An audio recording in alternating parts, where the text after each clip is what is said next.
All right, shop tour, late January 2022. This is my humble little basement shop. It is a little less than 500 square feet, I guess, if you total up the little pockets of space in here. The space has changed a lot over the years, but this is the latest incarnation. And some folks have expressed interest in seeing kind of how I lay things out, how I got some of these tools in here. There's a lot of heavy iron in a tiny little space, so figured I would go through and chat about my shop a little bit, and thanks for following along. This planer is a SCM S50 from the late 70s. It's a 20-inch planer, 4-knife straight knife cutter head. I really like this machine. 3-phase, about, I think it's a 9 horsepower motor. So it's a beast. I've got it on this, well, this base with steel wheels that the previous owner had it on. And I use it here when in use and feed stuff. I'm in the doorway now. I feed stuff in, you know, it can go all the way through, but then I push it over here next to the joiner when I'm not using it, because it does take up some space. Over here, just to the right, the Oliver 166. It's a 12-inch joiner from the early 40s, World War II era. Love this machine too. This came from the Penland wood studio about 3 or 4 years ago, and just feel really grateful to have this machine. It's needed absolutely nothing. It's got a beautiful terminus, just like a Tersa style insert cutter head, so the knives slide out and are indexed for height, which is a nice feature. It's in a spot that, I mean, I can basically get, with the door closed, I can get a little over 8 feet on the outfeed side anyway when I move that crap before it hits the wall. That's all I really want to be messing with anyway. This is kind of the last little area of storage that my wife refuses to let go of, and I don't blame her. It is dwindled over the years, and I've slowly taken over more of the basement. But that stuff typically stays. This beauty is the most recent addition. It just came in last week from my buddy Tim Schleif, Hidden Quarry Artisans here on Instagram. He does beautiful work and has an amazing shop and place up in West Virginia. This is a Wysong and Miles 316 hollow chisel mortiser. Yeah, I just need to get it wired into all the 3-phase stuff over in here, and it will be up and running pretty soon.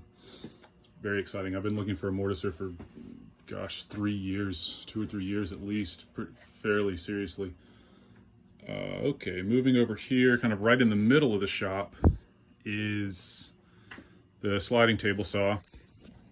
This is an old dinosaur, kind of from the same era as the planer, maybe a tad newer, early 80s, I think is what this is. It's badged Rockwell, but it's made by SCM. It's an SI15F. Has a stroke on the table of a little over 4 feet. It's like 50-something inches.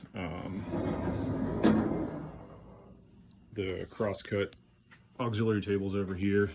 I keep it hung up on the wall when I'm not using it, just because it goes out into this space and creates a bit of a clog. But when I'm using it, I keep it on. It's got an awesome rip fence, you know, that you can unlock, slide back behind the blade as a stop, or when you're cutting sheet goods as a ripping stop, which is pretty nice. Huge rip capacity that I don't use in this shop just because of these columns that go down the middle. It's a real bummer that they're there, but make the best of it. So I've got about 26 and change inches to the right of the blade before I hit that, and then a little over 8 feet to the left of the blade for cross cutting with the sliding table. It's a bit of a bummer to have to deal with that to the right of the blade, but I use the track saw anyway on sheet goods for the first couple cuts, so I just put that into the workflow, and it is what it is. Let's see, over here we've got a old Hitachi sliding miter saw that was given to me as a gift years ago, that I recently set up in here. It's not really no dust collection or anything like that. It's just kind of a rough cutoff saw, but it works for that. I didn't have one for years in here and just used the table saw or a circular saw. Let's see, clamp storage up here. I'm kind of always on the lookout and accumulating more clamps, as anyone might want to do, so I may have to change this over time, but that's where they live. This area up here is kind of like a parts in progress rack. If I've milled lumber for a project and need to set it up somewhere, I'll set it up there. The bandsaw. This is a Stetton, an old Italian machine, Stetton SN 500, so it's a 20-inch saw.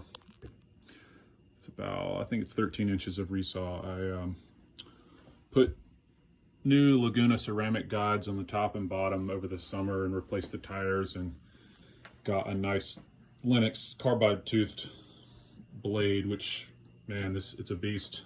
With that, it's amazing for resawing and ripping.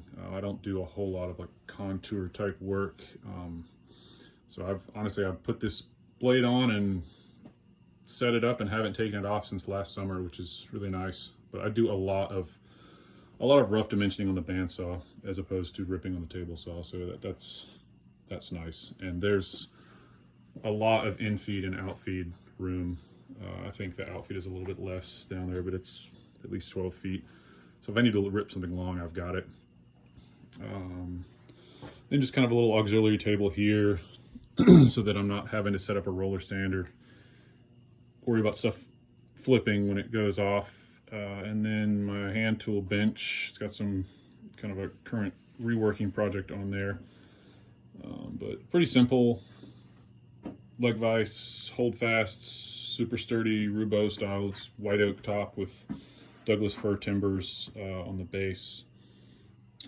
Let's see, this is a thing of beauty, the scissor lift table. I picked this up used in the fall. I had been looking for quite a while and found a really good deal on this, and it goes all the way down, well, to about 2 feet off the floor, the way I have it set up with this torsion box, and it'll go up to 60 inches off the floor at least. I built this, I use it as an assembly table and like a cutting table for like biscuit joiner, cross cutting, domino, that sort of stuff. Built this torsion box top similar to what Mike Farrington has showed on his YouTube channel, just a little bit smaller. It's all MDF. It's been super handy. I don't know what I'd do without it at this point. Okay, over here we've got another table saw. This is an old Tanowitz Model U. It's a fixed table, really beautiful rack and pinion fence, 5 horsepower motor. It can swing a pretty big blade, I think up to 18 or 20 inches, but I don't typically keep one in there unless I really need the depth of cut. But I use this a lot for ripping, and I used it for joinery before I had the sliding saw, but I think I'll still end up using it for stuff like that. But it's configured in a way where, you know, I slide that fence over and I can rip to final width or whatever on this saw set up with a ripping blade, and that one with a crosscut. And it's, you know, outfeed support for each other. So they're shimmed and, you know, kind of shimmed on the floor just so. Really tight fit here with this. That going all the way, stops. So, you know, this is just kind of, it's just so in a space like this because it has to be.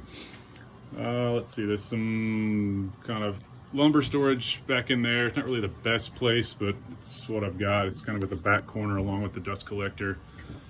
Again, not the best place to get this bin out when it fills up, but it is what it is. This setup works pretty well, and it's with the low micron filters and that Dust Deputy XL, it works well.